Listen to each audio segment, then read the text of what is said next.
اعوذ باللہ من الشیطان الرجیم، پناہ مانگتا ہوں میں اللہ کی شیطان مردود سے۔ بسم اللہ الرحمن الرحیم، شروع کرتا ہوں اللہ کے نام سے جو بڑا مہربان نہایت رحم والا ہے۔ یا ایہا الذین آمنوا لا یبلونکم اللہ بشیء من الصید تنالہ ایدیکم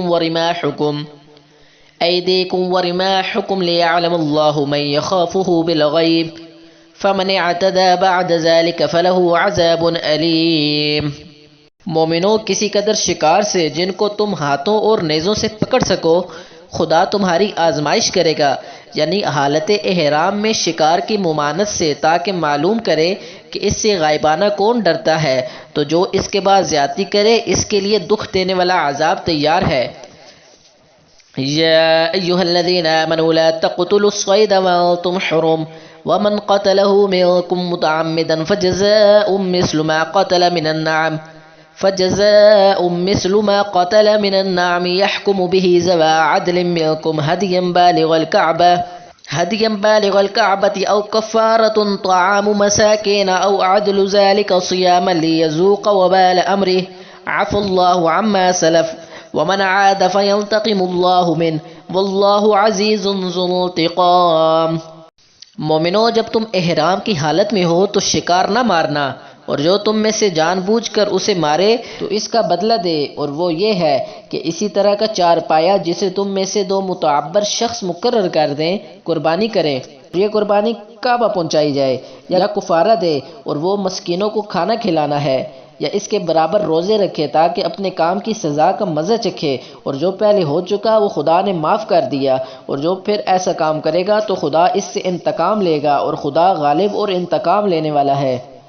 احل لکم صید البحر وطعامہ متاعا لکم وللسیارہ وحرم علیکم صید البر ما دمتم حرما واتقوا اللہ الذی الیہ تحشرون۔ تمہارے لیے دریا کی چیزوں کا شکار اور ان کا کھانا حلال کر دیا گیا ہے، یعنی تمہارے اور مسافروں کے فائدے کے لیے، اور جنگل کی چیزوں کا شکار جب تک تم احرام کی حالت میں ہو تم پر حرام ہے، اور خدا سے جس کے پاس تم سب جمع کیے جاؤ گے ڈرتے رہو۔ جعل اللہ الکعبۃ البیت الحرام قیاما للناس والشہر الحرام والہدی والقلائد ذلك لتعلموا ان اللہ يعلم ما في السماوات وما في الارض وان اللہ بكل شيء علیم۔ خدا نے عزت کے گھر یعنی کعبے کو ان لوگوں کے لیے موجب امن مقرر فرمایا ہے، اور عزت کے مہینوں کو، اور قربانی کو، اور ان جانوروں کو جن کے گلے میں پٹے بندھے ہوئے ہیں، یہ اس لیے کہ تم جان لو کہ جو کچھ آسمانوں میں اور جو کچھ زمین میں ہے خدا اس کو جانتا ہے، اور یہ کہ خدا کو ہر چیز کا علم ہے۔ اعلموا ان اللہ شدید العقاب وان اللہ غفور رحیم۔ جان رکھو کہ خدا سخت عذاب دینے والا ہے، اور یہ کہ خدا بخشنے والا مہربان بھی ہے۔ ما علی الرسول الا البلاغ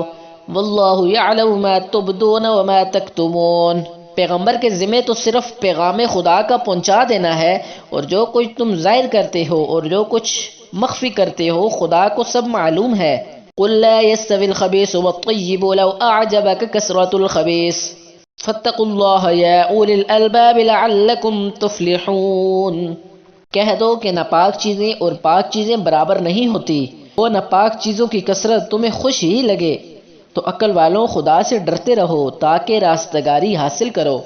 یا ایہا الذین آمنوا لا تسألوا عن اشیاء ان تبد لکم تسؤکم وَإِن تَسْأَلُوا عَنْهَا حِينَ يُنَزَّلُ الْقُرْآنُ تُبْدَ لَكُمْ عَفَا اللَّهُ عَنْهَا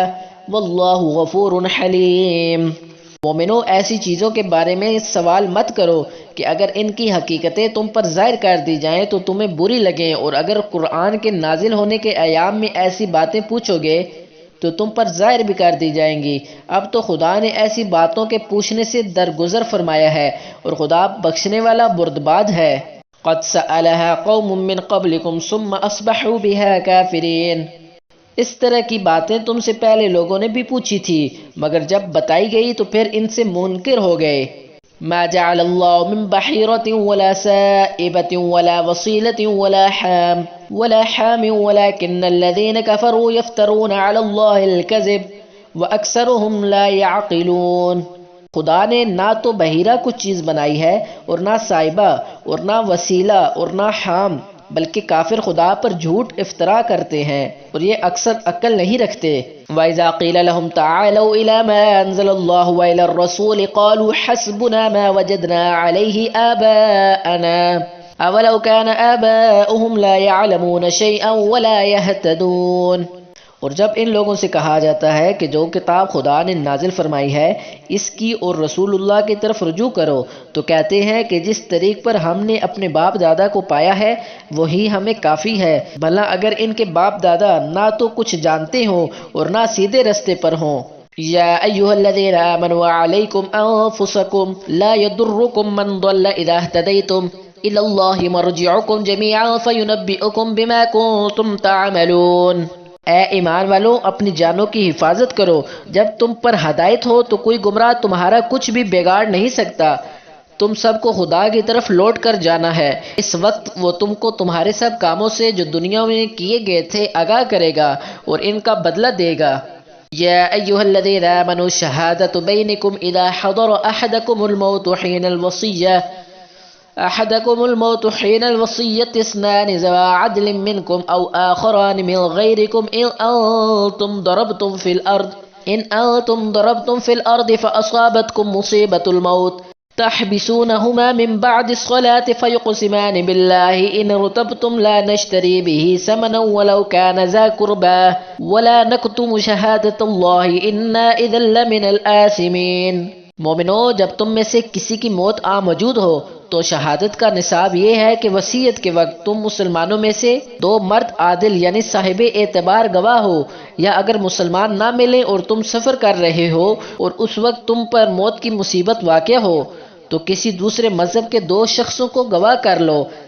اگر تم ان کو گواہوں کی نسبت کچھ شک ہو تو ان کو عصر کی نماز کے بعد کھڑا کرو اور دونوں خدا کی قسمیں کھائیں کہ ہم شہادت کا کچھ عوض نہیں لیں گے، گو ہمارا رشتہ دار ہی ہو، اور نہ ہم اللہ کی شہادت کو چھپائیں گے،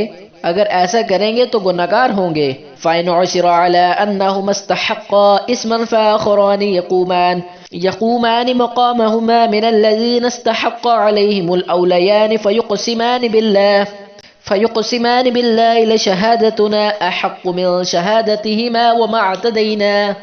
إلا إذا لمن الظالمين۔ پھر اگر معلوم ہو جائے کہ ان دونوں نے جھوٹ بول کر گناہ حاصل کیا ہے تو جن لوگوں کا انہوں نے حق مارنا چاہا تھا ان میں سے ان کی جگہ اور دو گواہ کھڑے ہوں جو میت سے قرابت قربیہ رکھتے ہوں، پھر وہ خدا کی قسمیں کھائیں کہ ہماری شہادت ان کی شہادت سے بہت سچی ہے اور ہم نے کوئی زیادتی نہیں کی، ایسا کیا ہو تو ہم بے انصاف ہیں۔ ذلك أدنى أن يأتوا بالشهادة على وجهها أو يخافوا أن ترد أيمان بعد أيمانهم واتقوا الله واسمعوا والله لا يهدي القوم الفاسقين۔ اس طریق سے بہت قریب ہے کہ یہ لوگ صحیح شہادت دیں یا اس بات سے خوف کریں کہ ہماری قسمیں ان کی قسموں کے بعد رد کر دی جائیں گی، اور خدا سے ڈرو اور اس کے حکموں کو ہوش سے سنو، اور خدا نافرمان لوگوں کو ہدایت نہیں دیتا۔ صدق اللہ العظیم۔